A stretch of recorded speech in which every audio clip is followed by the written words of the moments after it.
Hello and welcome back to another edition of Carrie's Gardening Channel. Today is August the 4th, 2025, and we're in a brand new planting area here on the flower farm.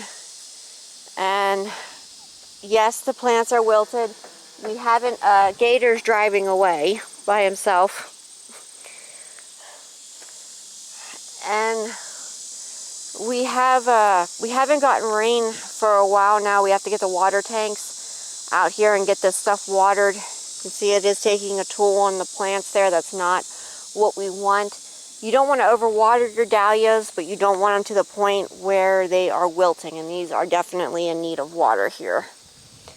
So this was a brand new planting area that was put in, and these were held for a very long time. So they are slowly starting to bloom. This one here, it's just been that hot.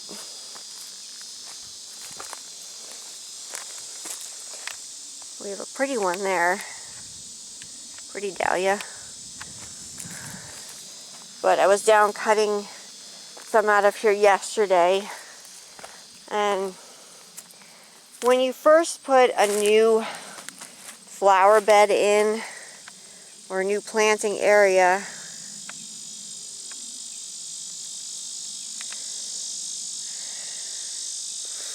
you're not always sure how everything's going to work in it, and it's a learning thing.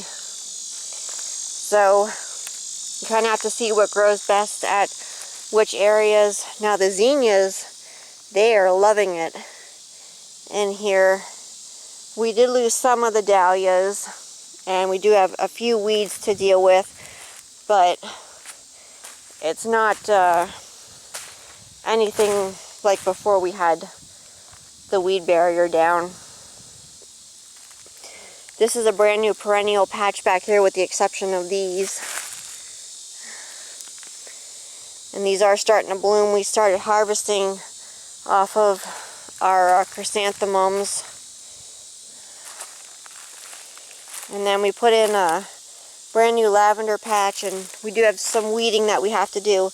Now the one thing that you want to do when you're weeding is you want to make sure that you don't actually pull your plants out. I have to get my rose gloves to pull this out. You can see this has thorns on it, and those things will just tear your hands up pretty bad. They're worse than a thistle. But this is a new lavender patch here, and like I said, we have some weeding to do. But the lavender really does seem to like it in this spot. And I do have some replanting to do. We did lose some of them. Some of them got a little too dry. It's not what we wanted.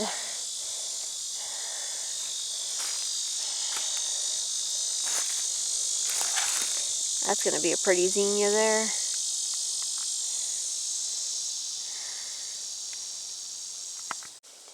And some of these dahlias here are getting ready to bloom. They had a rough time for how long they were held, and for everything that they went through trying to be held, because I'd water them in the morning. They were in the greenhouse. I'd water them in the morning, and then by mid-afternoon it was dry again. It was that hot in the greenhouse, I wasn't going in it because of how hot it was. I'd have to wait until later on in the evening when it cooled down some, and then I'd water them again, and then they'd have to get watered again in the morning. So it was a very strange year this year, growing, and very different than in previous years. But for the most part, they are in and growing. And this wind is just going to take the moisture right out of the plants. So we got to get a water tank down here then and get this watered. But I just wanted to show you this flower bed here, and you can see what the weeds look like just in these little open spots here. If this weed barrier wasn't down, this whole thing would look like that. And it's a huge mess. I've been flower farming for over 6 years now, and we just started using this stuff last year, and it made a huge difference for us. I honestly wish that we would have started out with this stuff when we first started flower farming, because it would have saved us a whole lot of time with weeding and losing our plants because the weeds choked them out or took their food, or they couldn't get enough sunlight. So if you like my video, please like, comment, subscribe. Please don't forget to hit the little notification button. I'll tell you as I put a new video on. Thank yous for watching. You have a nice day. Bye.